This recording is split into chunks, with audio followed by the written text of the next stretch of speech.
Feliz y bendecido día, aprendiendo un curso de milagros. El secreto de la verdadera oración es olvidarte de las cosas que crees necesitar. Pedir algo específico es igual que ver el pecado primero y luego perdonarlo. Del mismo modo, al orar pasas por alto tus necesidades específicas, tal como las ves, y las dejas en manos de Dios. Ahí se convierten en los regalos que le haces, pues le dicen que no antepondrás otros dioses a Él, ni que quieres otro amor que el suyo. Este libro es un comienzo, no un final.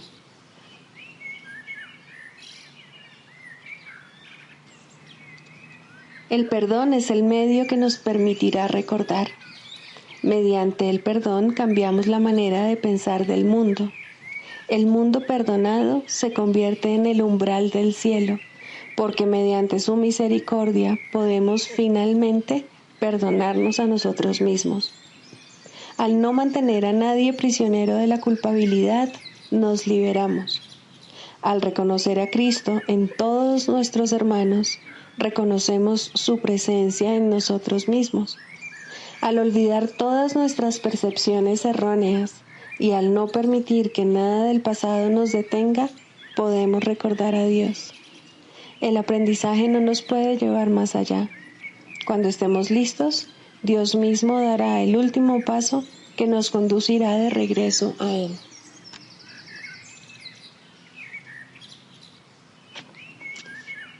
Introducción.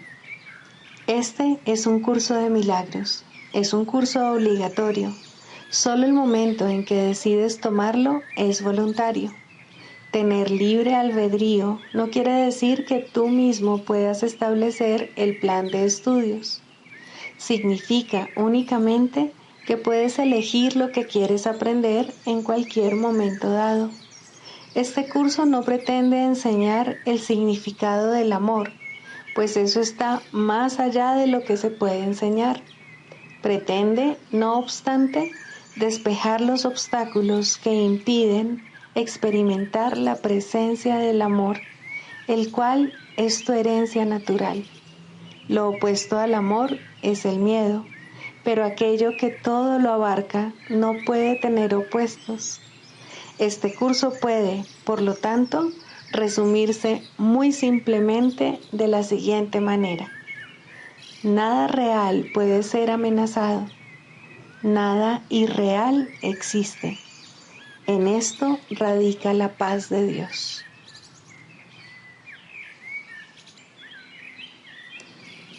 Los milagros deben inspirar gratitud, no reverencia. Debes dar gracias a Dios por lo que realmente eres. Los hijos de Dios son santos y los milagros honran su santidad, que ellos pueden ocultar, mas nunca perder.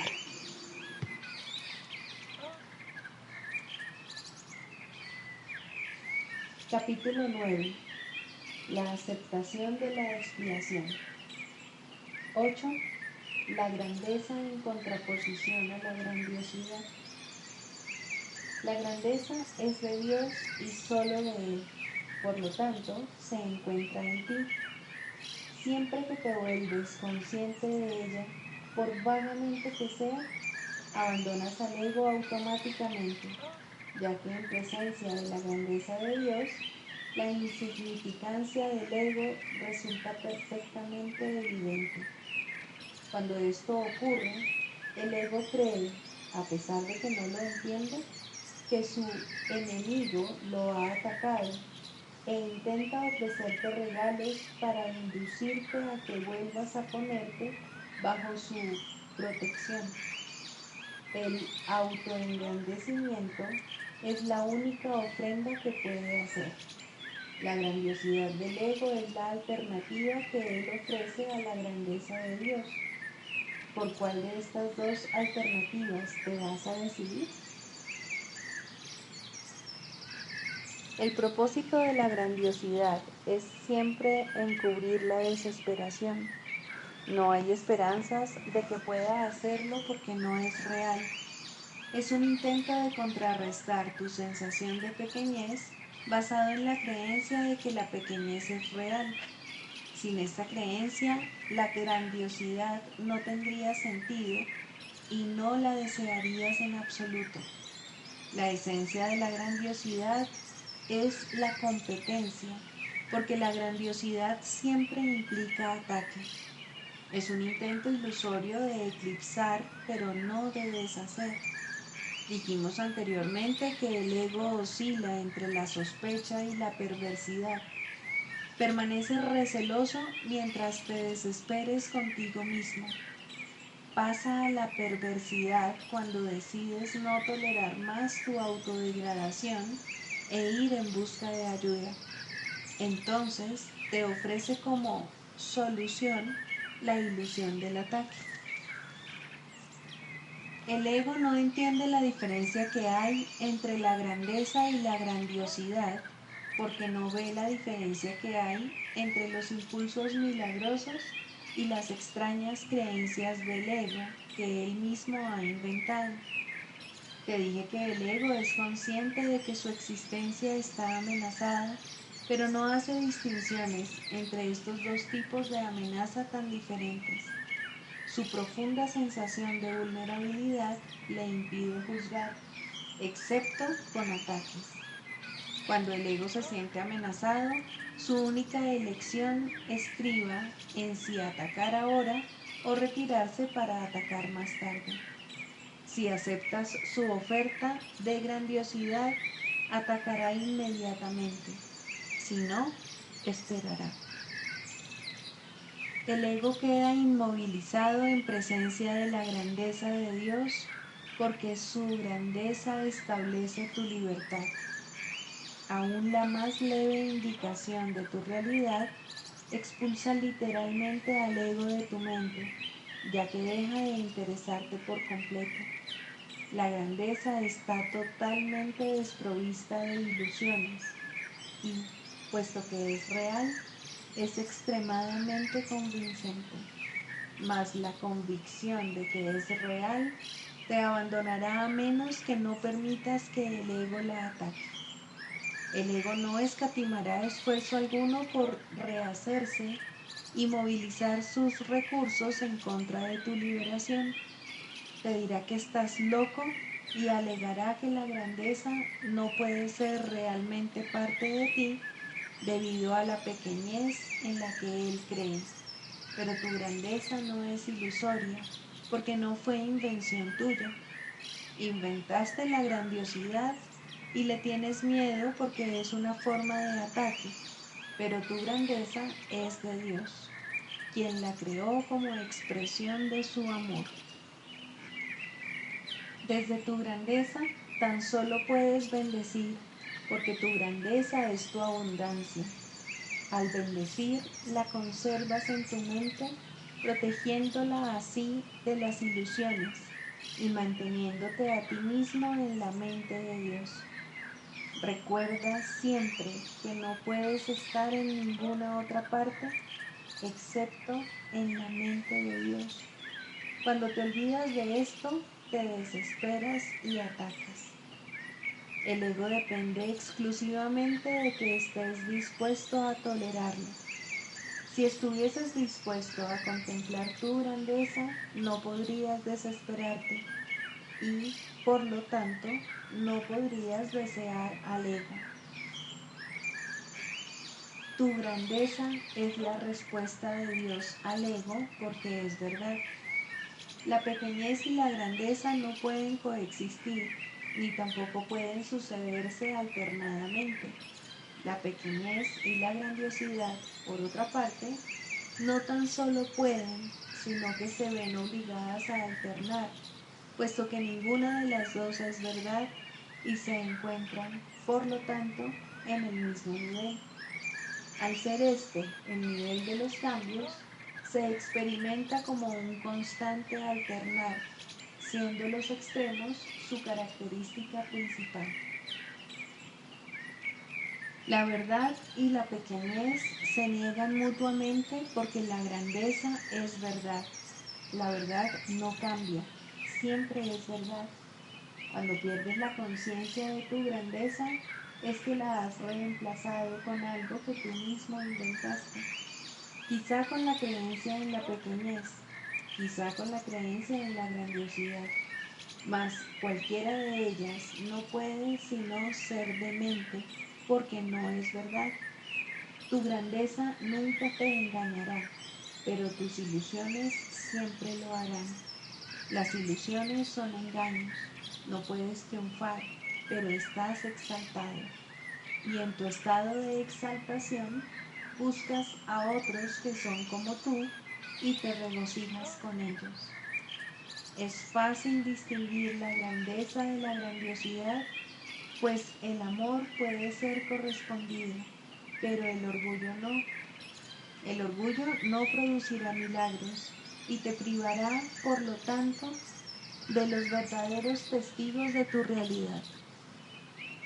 La verdad no está velada ni oculta, pero el que sea evidente para ti depende del gozo que lleves a sus testigos, que son quienes te la mostrarán. Ellos dan testimonio de tu grandeza, pero no pueden dar testimonio del orgullo, porque el orgullo no se puede compartir. Dios quiere que contemples lo que Él creó, porque lo que Él creó es su gozo. ¿Cómo puede ser que tu grandeza sea arrogancia cuando Dios mismo da testimonio de ella? ¿Y puede lo que no tiene testigos ser real? ¿Qué beneficio se podría derivar de ello? Si no se puede derivar ninguno, el Espíritu Santo no puede usarlo. Lo que Él no puede transformar en la voluntad de Dios no existe en absoluto. La grandiosidad es algo ilusorio porque su propósito es reemplazar a tu grandeza. Pero lo que Dios ha creado no puede ser reemplazado. Dios está incompleto sin ti, porque su grandeza es total y tú no puedes estar excluido de ella. Tú eres absolutamente irreemplazable en la mente de Dios. Nadie más puede ocupar tu lugar en ella, y mientras lo dejes desocupado, tu eterno puesto aguardará simplemente tu regreso.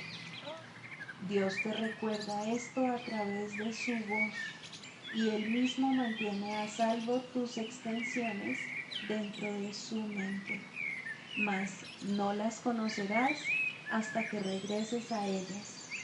No puedes reemplazar al reino, ni puedes reemplazarte a ti mismo. Dios conoce tu valía, no lo permitiría y por lo tanto no puede suceder. Tu valía se encuentra en la mente de Dios y por consiguiente no solo en la tuya. Aceptarte a ti mismo tal como Dios te creó no puede ser arrogancia, porque es la negación de la arrogancia. Aceptar tu pequeñez es arrogancia, porque significa que crees que tu evaluación de ti mismo es más acertada que la de Dios. Sin embargo, si la verdad es indivisible, tu evaluación de ti mismo tiene que ser la misma que la de Dios. Tú no estableciste tu valía y ésta no necesita defensa.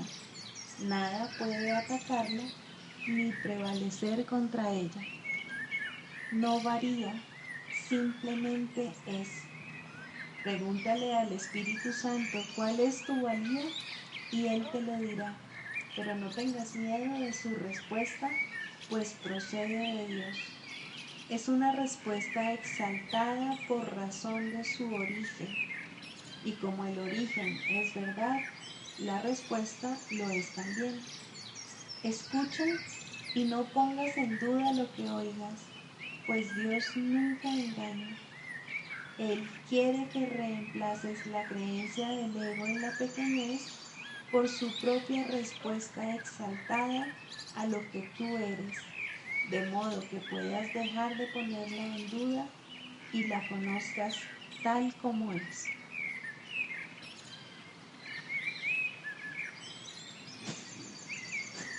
Libro de ejercicios. Pregunta 14. ¿Qué soy? Soy el Hijo de Dios, pleno, sano e íntegro, resplandeciente en el reflejo de su amor. En mí, su creación se santifica y se le garantiza vida eterna. En mí, el amor alcanza la perfección, el miedo es imposible y la dicha se establece sin opuestos. Soy el santo hogar de Dios mismo. Soy el cielo donde su amor reside. Soy su santa impecabilidad misma, pues en mi pureza reside la suya propia. La necesidad de usar palabras está casi llegando a su fin ahora, mas en los últimos días de este año que tú y yo juntos le ofrecimos a Dios, hemos encontrado un solo propósito, el cual compartimos. Y así te uniste a mí, de modo que lo que yo soy, tú lo eres también. La verdad de lo que somos no es algo de lo que se pueda hablar o describir con palabras.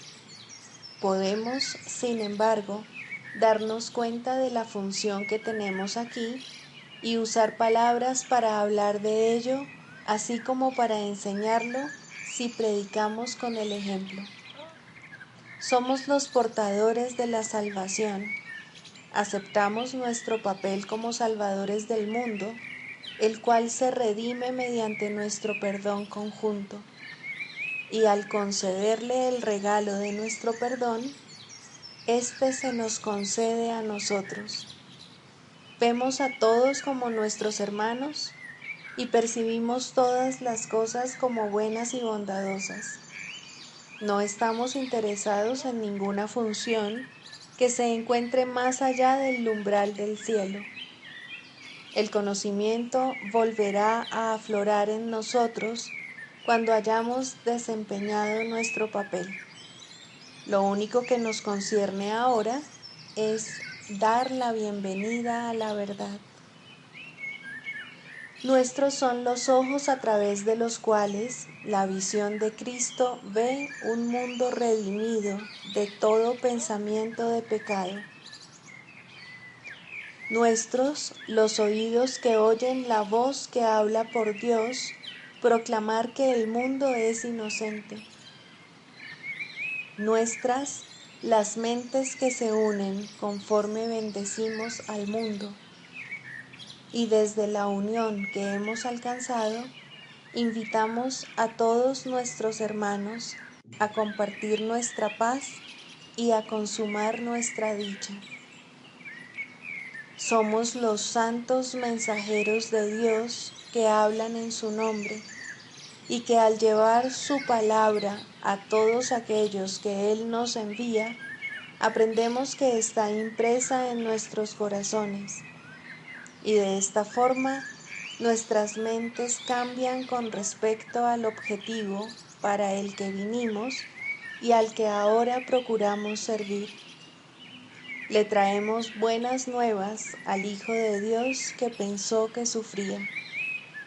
Ahora ha sido redimido y al ver las puertas del cielo abiertas ante Él, entrará y desaparecerá en el corazón de Dios.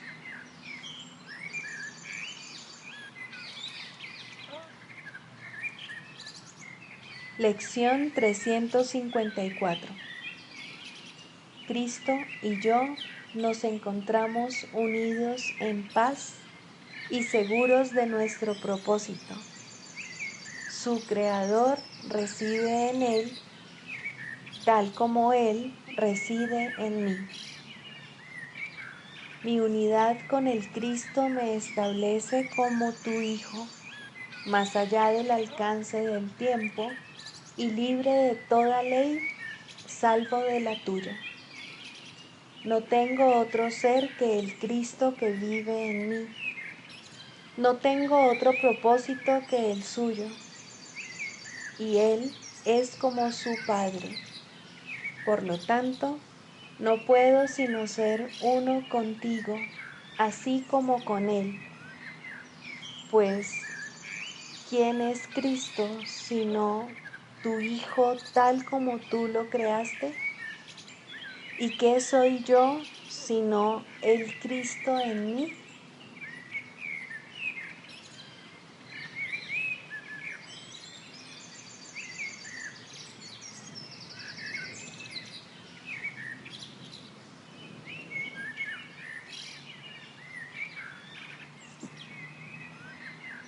Características de los maestros de Dios. 10. Mentalidad abierta. El papel central que ocupa la mentalidad abierta, quizá el último de los atributos que el maestro de Dios adquiere, puede entenderse fácilmente cuando se reconoce la relación que guarda con el perdón. La mentalidad abierta procede de una ausencia de juicios. De la misma manera en que los juicios cierran la mente impidiéndole la entrada al Maestro de Dios, de igual modo la mentalidad abierta lo invita a entrar. De la misma manera en que la condenación juzga al Hijo de Dios como malvado, de igual modo la mentalidad abierta permite que sea juzgado por la voz de Dios en su nombre. De la misma manera en que la proyección de la culpabilidad sobre él lo enviaría al infierno, de igual modo la mentalidad abierta permite que la imagen de Cristo le sea extendida. Solo aquellos que tienen una mentalidad abierta pueden estar en paz, pues son los únicos que ven razones para ello. ¿Cómo perdonan los que tienen una mentalidad abierta? Han renunciado a todas las cosas que les impediría perdonar. Han abandonado realmente el mundo y han permitido que éste les sea restaurado con tal frescura y en júbilo tan glorioso que jamás hubiesen podido concebir un cambio así. Nada es ahora como era antes. Todo lo que antes parecía opaco y sin vida, ahora no hace sino refulgir. Lo que es más, todas las cosas les dan la bienvenida, ya que ha desaparecido toda sensación de amenaza. Ya no quedan tinieblas que oculten la faz de Cristo. Ya se ha logrado el objetivo. El perdón es la meta final del programa de estudios, pues allana el camino para lo que se encuentra más allá de todo aprendizaje. El programa de estudios no hace ningún esfuerzo por excederse de su verdadero objetivo. El perdón es su único objetivo, en el cual converge en última instancia todo aprendizaje. Ciertamente, eso es suficiente. Habrás notado que la lista de atributos de los maestros de Dios no incluye las características que constituyen la herencia del Hijo de Dios. Términos tales como amor, inocencia, perfección, conocimiento y verdad eterna no aparecen en este contexto, pues no serían apropiados aquí. Lo que Dios ha dado está tan remotamente alejado de nuestro programa de estudios que el aprendizaje no puede sino desaparecer ante su presencia. Sin embargo, mientras su presencia esté velada, el enfoque ha de centrarse necesariamente en el programa de estudios. La función de los maestros de Dios es llevar al mundo el verdadero aprendizaje. Propiamente dicho, lo que llevan es un desaprendizaje, que es a lo único que se le puede llamar verdadero aprendizaje en este mundo. A los maestros de Dios se les ha encomendado la función de llevar al mundo las buenas nuevas del completo perdón. Bienaventurados son, en verdad, pues son los portadores de la salvación.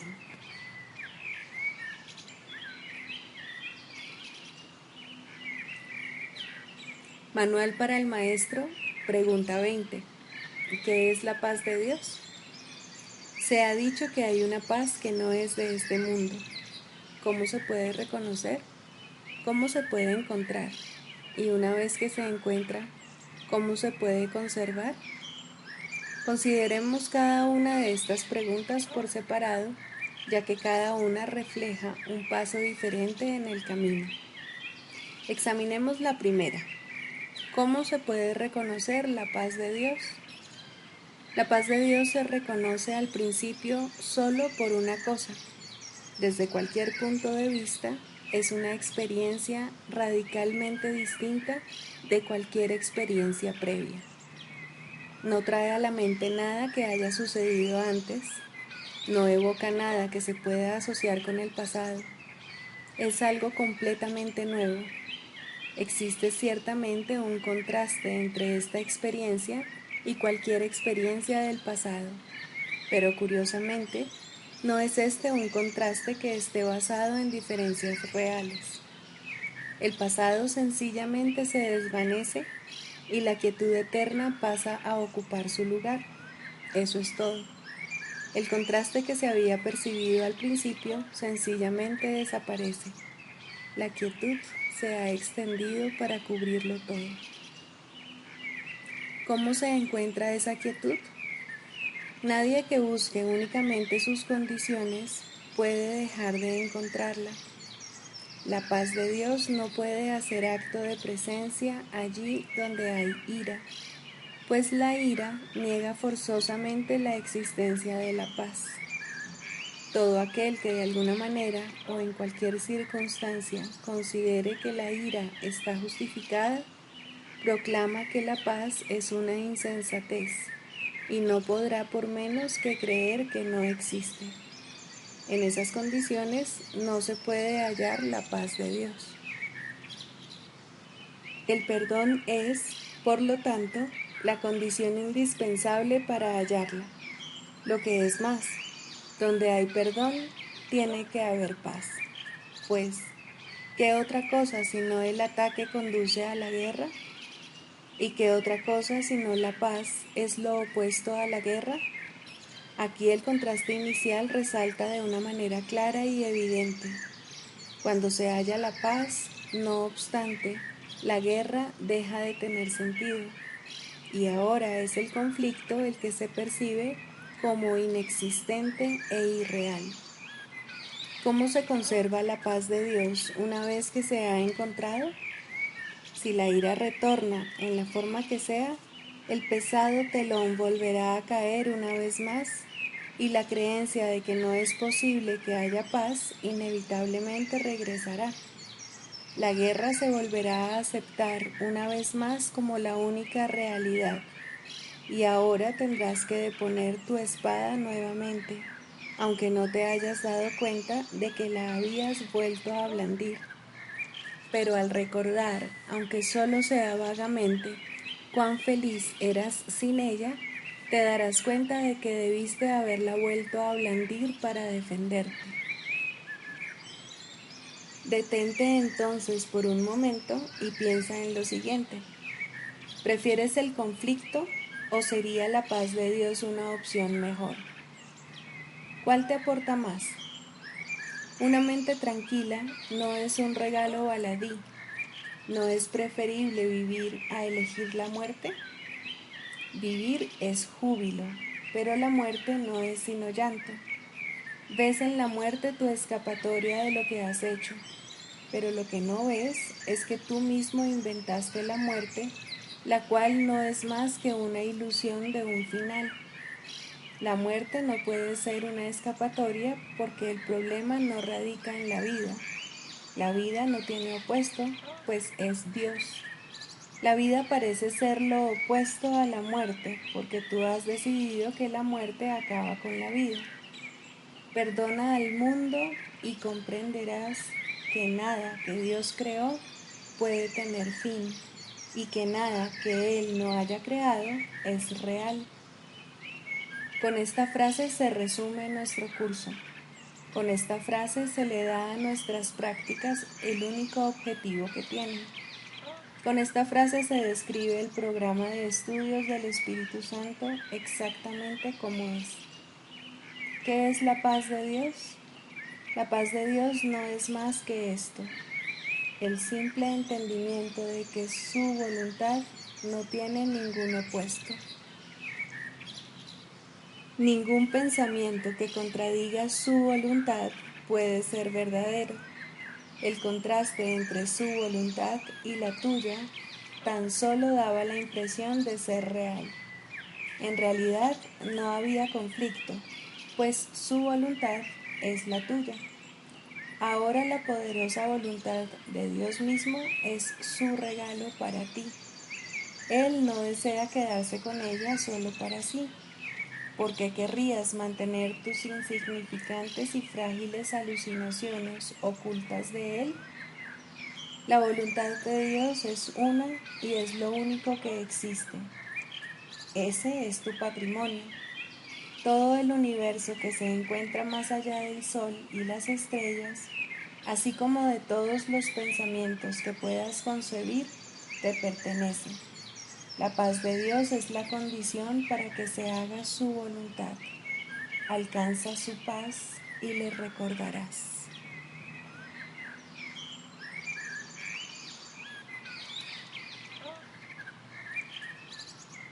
Clarificación de términos. Introducción. Este no es un curso de especulación filosófica, ni está interesado en una terminología precisa. Se orienta únicamente hacia la expiación o corrección de la percepción. El medio de la expiación es el perdón. La estructura de la conciencia individual es esencialmente irrelevante, puesto que es un concepto que representa el error original o pecado original. Estudiar el error en sí no conduce a la corrección, si es que en efecto quieres tener éxito en poder pasarlo por alto. Y es precisamente este proceso de pasar por alto lo que el curso se propone enseñar. Todos los términos son potencialmente polémicos y quienes buscan controversia la encontrarán, mas quienes buscan clarificación también la encontrarán. Deben estar dispuestos, no obstante, a ignorar la controversia, reconociendo que es una defensa contra la verdad que se manifiesta en forma de maniobras dilatorias. Los argumentos teológicos como tales son necesariamente polémicos, ya que dependen de creencias y, por lo tanto, pueden ser aceptados o rechazados. Una teología universal es imposible, mientras que una experiencia universal no solo es posible, sino necesaria. Alcanzar esa experiencia es lo que el curso se propone. Solo cuando ésta se alcanza es posible la consistencia, porque solo entonces se acaba la incertidumbre. Este curso opera dentro del marco de referencia del ego, pues ahí es donde se necesita. No se ocupa de lo que está más allá de todo error, ya que está planeado únicamente para fijar el rumbo en dirección a ello. Por lo tanto, se vale de palabras, las cuales son simbólicas y no pueden expresar lo que se encuentra más allá de todo símbolo. El ego es el único que pregunta, puesto que es el único que duda. El curso simplemente ofrece otra respuesta, una vez que se ha planteado una pregunta. Dicha respuesta, no obstante, no recurre a la inventiva o al ingenio. Estos son atributos del ego. El curso es simple, tiene una sola función y una sola meta. Solo en eso es totalmente consistente, pues solo eso puede ser consistente. El ego exigirá muchas respuestas que este curso no provee. El curso no reconoce como preguntas aquellas que solo tienen la apariencia de preguntas, pero que son imposibles de contestar. El ego puede preguntar ¿cómo sucedió lo imposible? ¿A qué le ocurrió lo imposible? Y lo puede preguntar de muchas maneras, mas no hay una respuesta para ello, solo una experiencia. Busca solo esta, y no permitas que la teología te retrase. Notarás que el énfasis que el curso pone en las cuestiones estructurales es muy breve y solo tiene lugar al principio. Dicho énfasis desaparece muy pronto para dar paso a la enseñanza central. Sin embargo, puesto que has pedido aclaraciones, a continuación se ofrecen unas cuantas para algunos de los términos utilizados.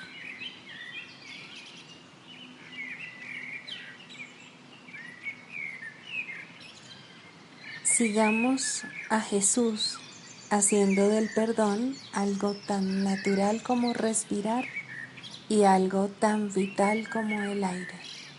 Amén.